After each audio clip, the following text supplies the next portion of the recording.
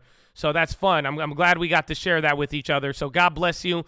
Thank you again. Shout out to the members. Shout out to the stream alerts, even the non-members as well too, baby. We appreciate all of you. If you come in here with love, appreciation, and just really contribute, man. So thank you for being a part of the community. We love you all. And that is the day. That's it, man. So that's it. Check out. All right, it's March. Again, did we hit it yet? Oh, come on. We still haven't done it. Chad, I need 300,000 subscribers on here. That's it. We need it. That's the only way we going to get it, man. It's going to be you right now on the main channel. But if you don't know, that is where we do the watch list, and we are going to post that watch list here tonight. So we'll give you an update on what's going on. I'll give you my updates. Shout out to Max White, but let's go. Come on, I need 300,000. I think we're only like a couple hundred away. We are a couple hundred away, Chattadonia.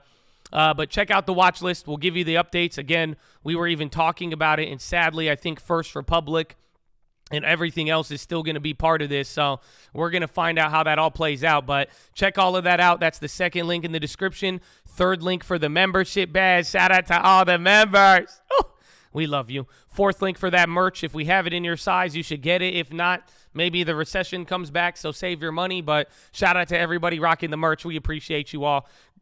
God bless you. Check out the new channels. Cole Real Estate, baby, tonight. I've told you about this a couple of times throughout the day in the morning. Hopefully you didn't miss it, but I'll tell you one more time here at the bell. Cole Real Estate tonight at 6 p.m. Free real estate besides the stocks, besides Powell. If you don't know, we have a gigantic real estate team. For the last 2 years, they've done over 100 million real estate transactions every single year. And the best part about all of it, it is all people who have encountered us from this stream. So that just means one day, one person at a time, leading up to just above 100 agents, one chat at a time came here for the stock market. They slipped into a real estate career, and now they're in Colt Real Estate. So 6 p.m. tonight, I hope we see you there. I hope we see you there, baby. And we're just getting warmed up. Amen, man. God bless Tyler and Trey and all of the Colt Real Estate members out there. We love you guys, so thank you. Check that one out. Check out PHILO too. Follow me on Instagram at The Trading Fraternity. My Instagram is private. Don't fall for any imposters. You don't want to get them with that. You know what I'm saying? Don't fall for any of that. Don't fall for any of that.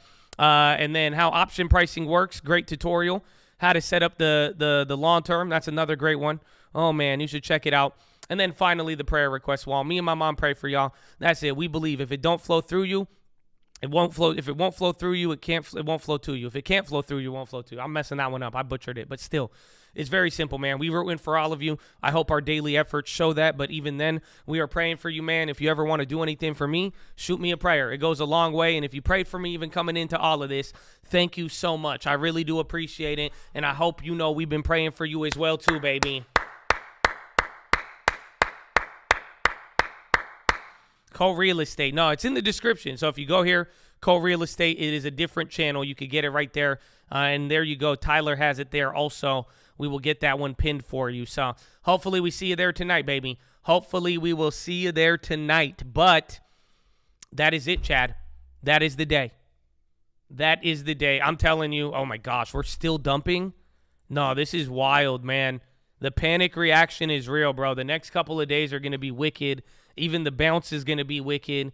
It's going to get more confusing and more uncertain. So, Chattadonia, I hope you're ready for it all. Will you cover your thoughts? Yeah, I mean, I gave it to you pretty bluntly today.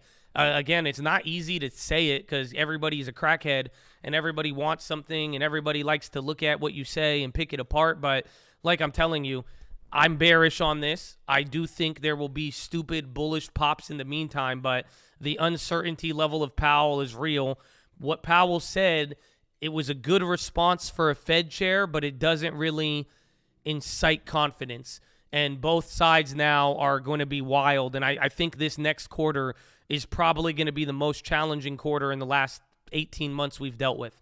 Because now we're really approaching the turn. I don't think the turn has happened, but this is as close as we're going to get to it until everything plays out. So we will find out.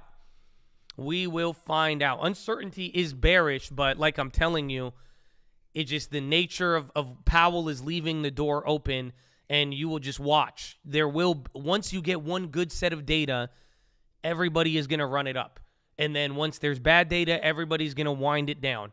And it's just not up in, like, this is right before the event. This is the pregame, and it's going to be very, very uncertain. So that's it. It's just like what I'm saying is that I'm more leaning towards neutral until we know, rather than, because again, I am bearish, but it doesn't mean, even if you got bearish today, it doesn't mean it won't be painful holding any bearish trades. That's it. That's all you got to. And then if you're bullish, it's going to be painful because you will have your upside, but then any of your freakouts and potential fears, that is what's going to hurt you. So that's the way I'm looking at it. It's just any bear trade will be painful up until we actually have the data set that tips over all the dominoes. And what I'm referring to is either banking crash or something related to inflation. So the approach with caution. That's it. Today was very emotional, even into the close. Even to have to even go down another 5 points after hours is wicked. It is wicked. HYG. Even then, the problem with bonds might just stay pinned for a little bit. But I did buy some. KB Homes authorizes $500 million buyback. They just had earnings too. All right, well, we'll see what happens. But Chattadonia, thank you for liking the video. Thank you for being here. That is the day, my friends. That is the day. That is the day. We made it. So we made it. So now let me give you some Uncle. I got to play you some Uncle, and I will be right back, okay? So give me a second if you'd like to stick around. Otherwise, like I said, thank you for being here. Hopefully we see you on the watch list, and hopefully you subscribe to your boy. You know what I'm saying? We going to get you on the watch list, bro? I hope we get you on the watch list. I hope we get you there because, again, they've been good the last couple of weeks. You've been getting it all. We've been getting – is it going – okay, that was just Google. I said, ay, man. Ay. I think you have even PDUFA for CDTX today too. But I will be right back, okay? I love you, GG. God bless you all, and get ready. Yeah. Go music. Hey, Uncle. Benny, you bullish. But baby, I'm not from Chicago. Heard me talking about Ivy and dripping in bad. They thought that I came from the hospital. No, I just came back from trading. Just to the sun, no vacations. I'm really not trying to be flagrant when I tell you that most of my calls will be naked. Funny when I make a bad play, I get a standing ovation. It's like I'm addicted to antibiotics to try to get rid of this clap. But fuck it, I always come back in the AM. To the GG, what's that stand for? I am not a drug dealer, I'm a landlord. On my tenants see the roof, that Mercedes-Benz don't need one. I went from Belly to Bel Air, from the slums to the Ville to the top of the hill to a street where you can't park a car without parking pass. I'm trying to chill with my boys in the island off the coast, bar hopping like it's Alcatraz. Watching make moves like a salsa class. Plus I got so many bars like the 1 minute chart, I already know you can't handle it. You ain't making moves, you a mannequin. You ain't got that flame, that candlestick. They ain't got that flame. Tell them it's a coat, not a game. Walk through the mud and the rain, just bring a little hope to the people in pain. I don't want lies, I want honesty. Negative vibes bother me. Stay up on your grind until you make it out of poverty. You ready? I'm ready. Let's get it, my bag on heavy. I'm zoom to the Fetty. My pockets look full, not empty. You loaded, I'm loaded. We never gon' fold, you know it. That's fast right there, go quote it. It's coke, we goated. Different level, it's level, untold. They watching, we popping like options. You know, it's real, it's really real. Like PHILO time. Cause you can't help but make a meal if your people blind. Restless, cause I've been up grinding, I just want the lessons. Cooking up like I'm making breakfast. Well, I'm eating good, but you know I had to bless it. Looked inside the mirror, told my demons hit the exit. That was Benny, that was level. Fuck the demons, fuck the devil. Throw the pebble, be successful. You can't tell me code ain't special. I got rich, I made a stencil like a chair. It's really simple, the framework is intellectual. Ay. Like curry on the chain, my bury in a way that I know you know name. You ain't never seen my face, probably watches in the game. Did it with a couple plays, let me kick a little lesson. You ain't never get a chase. What's yours, you always get what I'm really trying to say. Longer that you on the stock, more that it's getting safe. You like the shit I say, I ain't trying to make you stay. Hey, I'm hitting plays, I'm hitting weights. Your portfolio all day, smiles filled with mostly grace. Apple, Amazon, and Facebook. You probably know the names, you probably thought that you should wait, then went and bought a course to trade. Benny, get some clothes and buy to close this shit. Clap them if they talking on some hopeless shit. Cause I've been there and going back. I told y'all that I'm focusing. I know they getting mad. The news is fair as well as motivating. Let's go, and a shout out to the vets. Hit the players, then we sending in the jets. Don't be shy, you could send a pray request. And the list got everything you missed. Love y'all, baby. It's a cup. 2020. But talk to me in 2030. 2030, baby. You know what it is. You know what it is, baby. Call music 2020. We coming. Watch out. On the radar. Tell them I just want the Lexus. We out here making moves, baby. Let's go. I love it. I love that ending. I love it. Every time it gets me, bro. Every time. Chattadonia. Wow. Wow. How do you feel, man? How do you feel? We got 2 more days of the week. I hope you're ready for this, man, honestly. So, again, what Powell said didn't get me excited, but I am excited, and I hope you guys are ready for it. But this is quite interesting what we're dealing with here today. So stay in the game, Chad. Let's close this out. Really, this is just setting the stage for the next 3 months. So I hope you're getting ready for it. But now I got something better for you.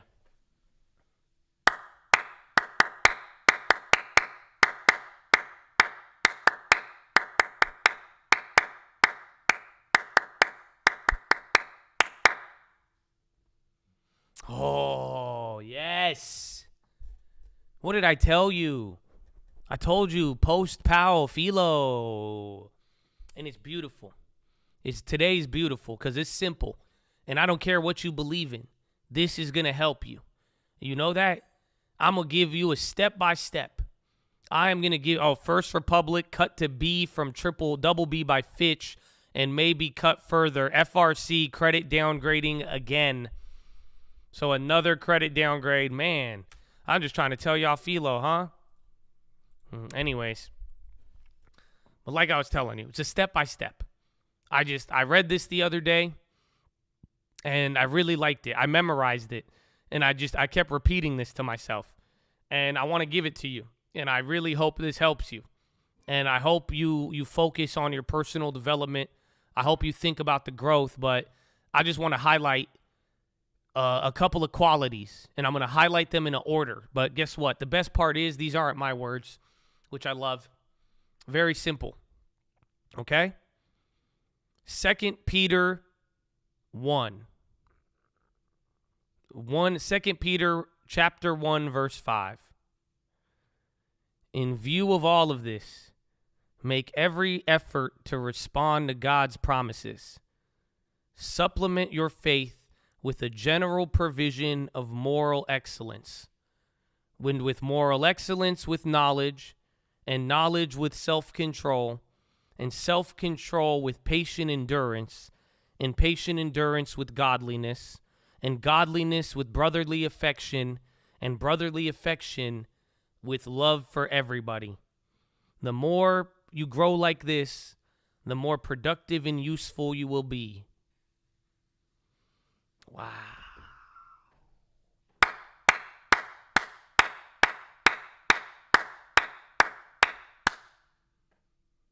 This is the one you memorized, Chad. Do you not realize what was just said? My friend, that is a hierarchy. That is a process. That's why I'm saying I just want to share with you the steps. It is very, very simple. And maybe you want to look to something you could focus on right now. Guess what? Let's start with one thing. Start with moral excellence. And then guess what happens with moral excellence? It leads to knowledge. Then you focus on your knowledge. And then what does knowledge lead to? Knowledge should lead to self-control. Self-control should lead to patient endurance. Patient endurance should now, with all of those, you add all those 4, that should lead to some godliness. But guess what comes with godliness? brotherly affection. Oh, and guess what happens? If you could show love to your brother, then you could show love to everybody. Oh, man, come on. This is a hierarchy of needs.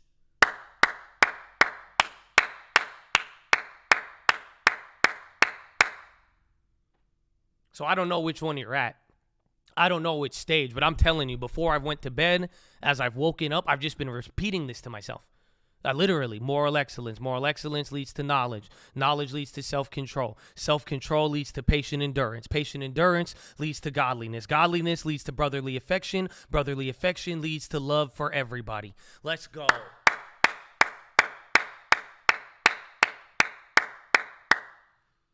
So become more useful, become more productive. Chattadonia, there it is. So that's it. That's the philo I wanted to give you. And I hope you could actually write this down and keep it on your heart. 2 Peter 1:5. And just don't forget it. And I don't know what you're going through. I don't know where you're at.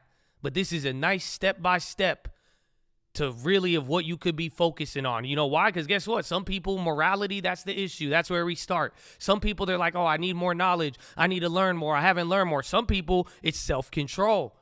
Guess what? Some people, they've mastered all three of those. They've gone past that, and then guess what they have to deal with? Oh, y'all don't feel me. What comes after self-control? Patient endurance. Do you not realize how difficult patient endurance is? The irony of this philo is what I'm even telling you is that for the next 3 months, we're probably going to need some patient endurance. Oh, they don't feel me. Somebody feel me. Somebody feel me, but I know a lot of people don't feel me. I'm just saying. Oh, let's go. So do you see where I'm getting at? Do you see why I like this philo and why I like this? This is just one paragraph that I think can change your life. And that has already got me ready to go. This little order of process and what to be focusing on and where we are at now with everything. Okay? So I hope you give it some effort. I hope you give it some thought. You know, just thinking about this will actually help you a lot. So we'll find out what happens. But Chattadonia, it's very simple. Moral excellence. Moral excellence leads to knowledge. And with knowledge, self-control. With self-control, patient endurance. With patient endurance, godliness. With godliness is brotherly affection. With brotherly affection, there is love for everybody. Okay? Okay, you with me? That's all. So, Chad, I hope you enjoyed it. I hope you take that to the bank. I hope you enjoyed today. I hope you're ready for another wild week. I hope you're ready for more news and more updates and a whole nother quarter. But I hope these little 5 things I listed in that order, I hope it gives you something that you could take to the end of the year. And I hope what I just said will help you make it to the end of the year. I hope this will be enough. And I hope whatever factor it is, whether it's knowledge or patience or self-control or even just showing love, man, I don't know. But I hope it takes you to the end, baby. And let's go. You're already here, and I think you're here for a reason, Chattadonia. But that is your philosophy, ladies and gentlemen. So there it is, Chad. There it is. There it is. That's it. So that's your philo. That is the day. Chattadonia. I hope you enjoyed it. Go read the books, Richest Man of Babylon, Proverbs New Living Translation. I hope you subscribe to the main channel and are on the watch list. I would hate to have you miss it. I would hate to have you miss Cult Real Estate tonight at 6 too, but it's your life, man. So don't be afraid to explore in the description. The description has a lot of things, okay? And I'll see you tomorrow, honestly. You're probably going to want to be here tomorrow, and day by day we're going to go through a lot of different things. A lot of different things. So I hope you're ready. But Chattadonia, that is the day. God bless all of you. And don't forget why we're here, okay? And why we keep going. And why we don't back down, right? And why that moral excellence, why it leads to knowledge. And why knowledge leads to self-control. And why self-control, what does self-control lead to? Patient endurance. What does patient endurance lead to? Godliness. What does godliness lead to? Brotherly affection. What does brotherly affection lead to? It leads to love for everybody, baby. Why? Finger to the sky, baby. To God be the glory, and through the grace of God alone. Amen. Amen.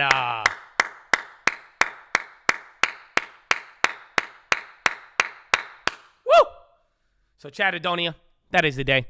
I love you all. I hope you enjoy your day, and peace. The banking system is stable. The horses in the stable. Horses for Mustang, but GM, Mary Ibarra. No, seriously, I mean it. It's not hyperbole. Powell just fucked everything up. Powell's a confusing little bugger. You know, Powell didn't want to even want to tell you when they didn't give you anything, huh? I told Powell, I said, come on, I went to reassure everybody on the system, and he said all of this. Now he's like in the middle. He said, right, no, we're going to raise rates. We're not going to raise the rates. If we raise the rates, and then, the bank tightening condition, huh? Makes no sense. So get ready. He's going to be malarkey. Okay, I love you. I got to get going, okay? You have a wonderful day, and hello, I'm leaving.